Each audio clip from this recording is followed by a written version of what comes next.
The war in DRC has led to a serious strain on the relationship of South Africa and Rwanda, and now presidents of the two countries have rather taken it to the social media to respond to each other in relation to the war and participation. After the death of 13 South African soldiers, the South African government has taken to the media to address this issue of their soldiers dying and the impact of the war in DRC. Very much, as you are aware, since this latest fight, there has been a number of international multilateral organizations meetings. The first being the Peace and Security Council of the African Union that said yesterday, and its resolutions have been published. As South Africa, we participated in that platform and put our position across, which is a ceasefire, the immediate cessation of hostilities, the withdrawal, the allowance of humanitarian access, and also the support to the civilian population, and also to request all the forces that are supporting M23 to also cease the support immediately. That is the position of the Peace and Security Council, which was also presented yesterday to the United Nations Security Council, which said at 3 p.m. New York time. Same resolution, with also going further in terms of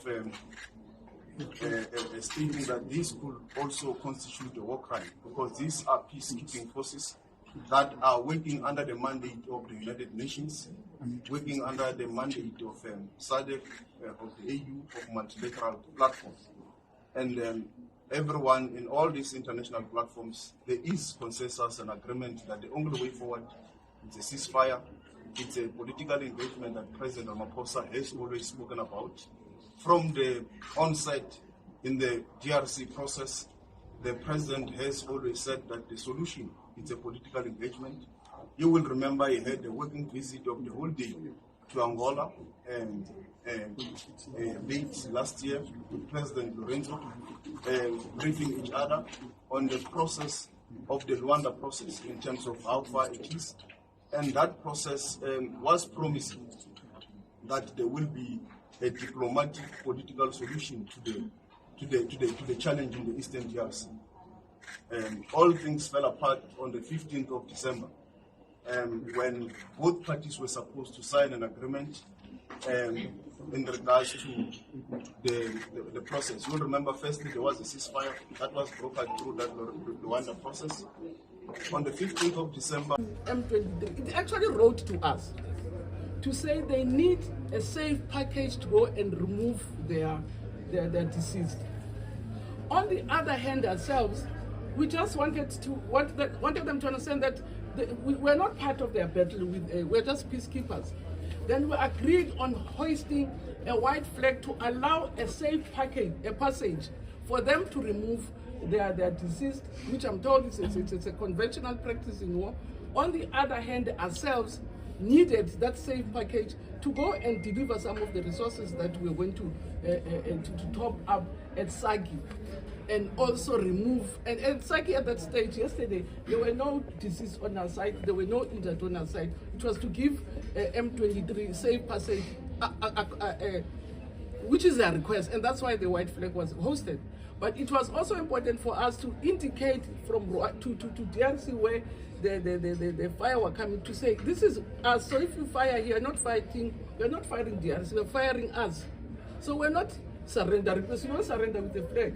I'm told you surrender to, we were supposed, if we're surrendering, we would have gone to UNESCO to say we're giving up. But the white flag was to really allow people safe package to go and collect their deceased and their injured, and also indicate that this is who we are, we're peacekeepers, we're not part of the battle, so they shouldn't fire our direction. For the last 2 days, on Monday and today this morning, I spoke with the President of South Africa, who sought me out to speak with me on this matter because of their involvement in Eastern Congo. And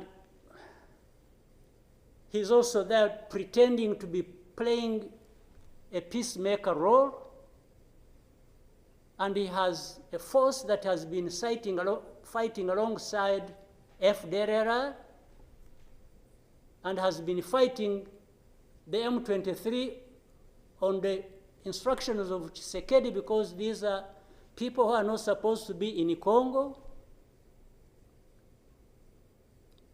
that these are from Rwanda, or the M23 are not Rwandans, please. These are Congolese, and one time he accepts it, then another time he says, no, part of it is yes, and then the other part is from Rwanda, and these are He keeps on going. And how do we, leaders of our own countries, accept this to go on forever and just accept that we shall be manipulated by Tshisekedi or whoever is supporting him? And South Africa dares even issue threats about what is likely to happen after that, and so on and so forth. Of course, we will see what threats they are talking about. Maybe they should have done that exactly for which they have been issuing threats. They should have done it to clean up the mess in Eastern Congo, or to fight back those who have been trying to clean up the mess.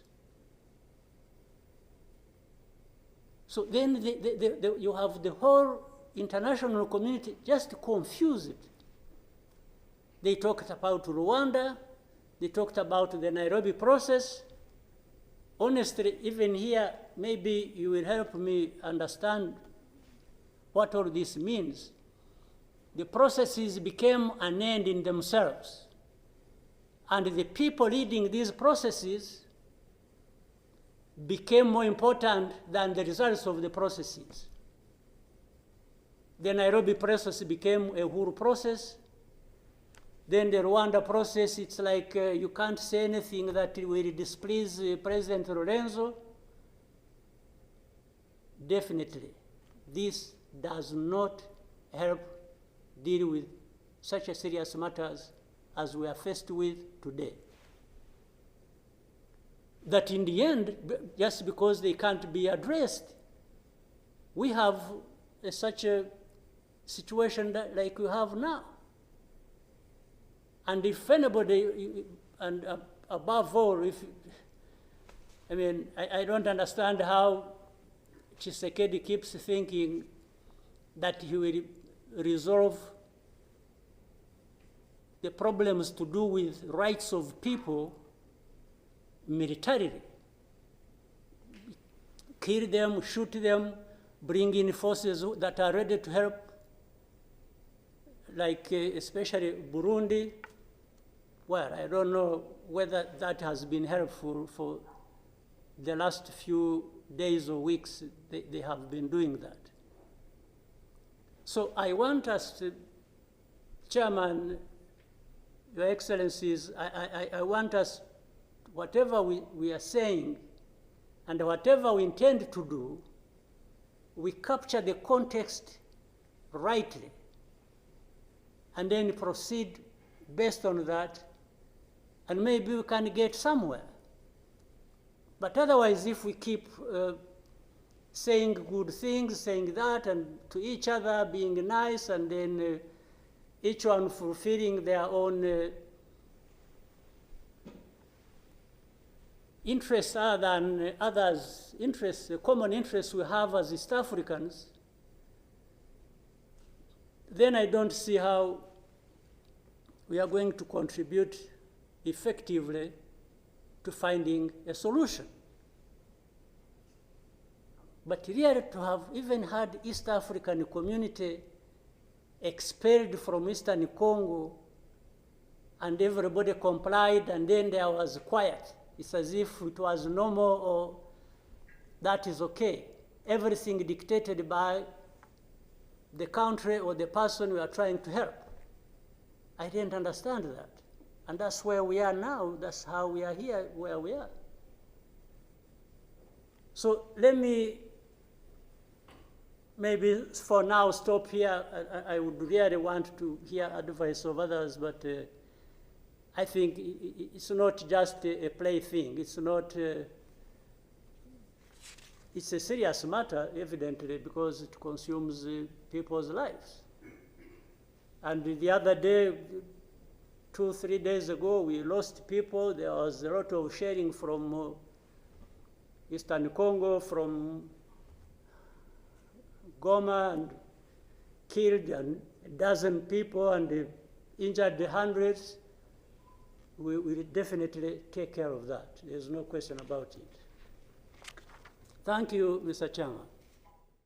The President of South Africa, Mr. Cyril Ramaphosa, after having a telephonic conversation with the President of Rwanda, Paul Kagame, took to X to clarify the position of South Africa in terms of this war and participation in DRC, and also his conversation with Paul Kagame. The following is the message written by the President of South Africa, Mr. Cyril Ramaphosa.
After reading the message of President Cyril Ramaphosa, the President of Rwanda, Mr. Paul Kagame, took to X also to respond harshly to the message of President Cyril Ramaphosa, refuting any claims of Rwanda playing a role in the war in DRC or Rwanda backing any side, and the message of Paul Kagame was rather confrontational. He promises South Africa that if they dare go to the route of war, Rwanda will be ready. Rwanda will not be afraid, and this is the message written by the Rwandan President, Mr. Paul Kagame.